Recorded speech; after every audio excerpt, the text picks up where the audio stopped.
ভোটের মুখে মালদায় বড় সড় সাফল্য পেল জেলা পুলিশ। গোপন সূত্রে খবরের ভিত্তিতে অভিযান চালিয়ে বিপুল পরিমাণ আগ্নেয়াস্ত্র সহ গুলি উদ্ধার করেছে মালদা পুলিশ। মঙ্গলবার এক সাংবাদিক বৈঠকে এই বিষয়ে বিস্তারিত তথ্য তুলে ধরেন মালদা জেলার পুলিশ সুপার অভিজিৎ বন্দ্যোপাধ্যায়।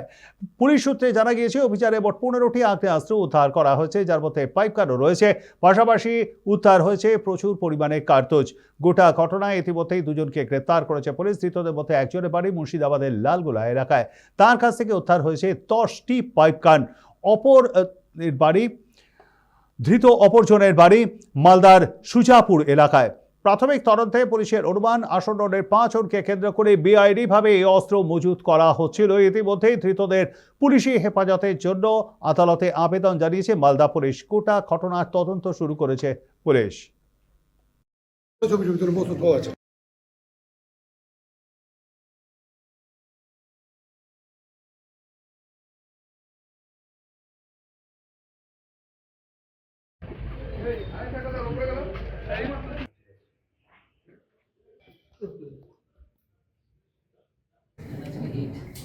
এই দুজন arrested accused on the basis of their statement আমরা প্রায় 15টি ফায়ার আর্মস, 8টা ম্যাগাজিন, টোটাল 25 রাউন্ড এর গুলি আমরা রিকভারি করি।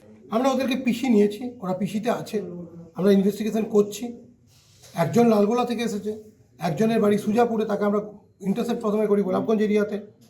আর এটা মিল্কি থেকে আমরা রিকভারি করেছি। প্রাইমারিলি যেটা জানতে পেরেছি, এরা আর্মসগুলো বিক্রি করার উদ্দেশ্যে এসেছিল, সার্কুলেট করার উদ্দেশ্যে এসেছিল। যারা যারা এই র্যাকেটসের সঙ্গে যুক্ত আছে তাদেরকে আমরা অ্যারেস্ট করি। এই দুজনের মধ্যে কোনো কানেকশন আছে? এই দুজনের মধ্যে অ্যাজ সাচ আমরা কোনো কানেকশন পাইনি। দুজন আলাদা আলাদা ব্যক্তি। একটা বিহারের আমরা যোগসূত্র পেয়েছি, যে বিহার থেকে এই 7mm পিস্তলগুলো আনা হয়েছে। কন্টিমেন্ট 5 গানের সোর্সটা আমরা ফিক্স আপ করি। ওই আনারুল সে আর্মসের কেসে এবং এনডিপিএস সাবস্টেন্স মানে নার্কোটিক সাবস্টেন্সের এর আগেও টাকা কেটে বিক্রি করার জন্য বিহার থেকে নিয়ে আসছে। অনেক সময় আমরা পেয়েছি, অনেক সময় সেরকম আমরা পেয়েছি। মুঙ্গেরের একটা কানেকশন আমরা পেয়েছি।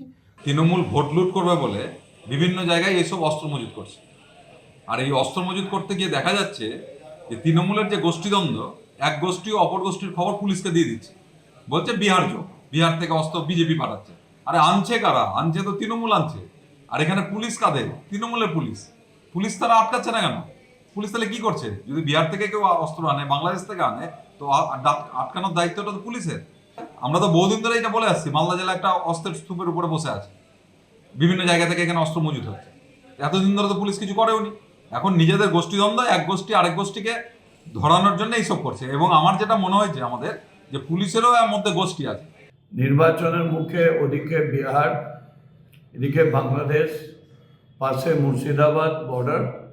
তখন কী হচ্ছে, এই সব জায়গা থেকে কিছু হার্ডকোরের ক্রিমিনালরা এই নির্বাচনের প্রাক্কালে ঝামেলা পাকাবার জন্য এটা করছে।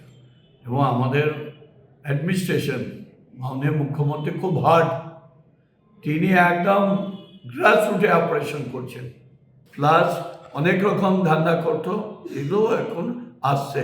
মানুষ দেখুক যে আমাদের প্রশাসন কত স্বচ্ছ এবং স্ট্রং। এই যে ড্রাগস আর এই যে আর্মসের একটা করিডোর হয়ে গেছে মালদা, একে কিভাবে আটকানো যায়? কিভাবে? এটা আপনারা দেখবেন, যখন এই এসপি জয়েন করেন, তিনি পরিষ্কার বলেছিলেন, আমি কোনো ক্রাইমের সঙ্গে কম্প্রোমাইজ করব না। সে ফেক কারেন্সি হোক, সে ড্রাগ হোক, সে আর্মসের স্মাগল হোক, সবই। এটা আমরা স্বচ্ছ প্রশাসন দেওয়ার চেষ্টা করছি।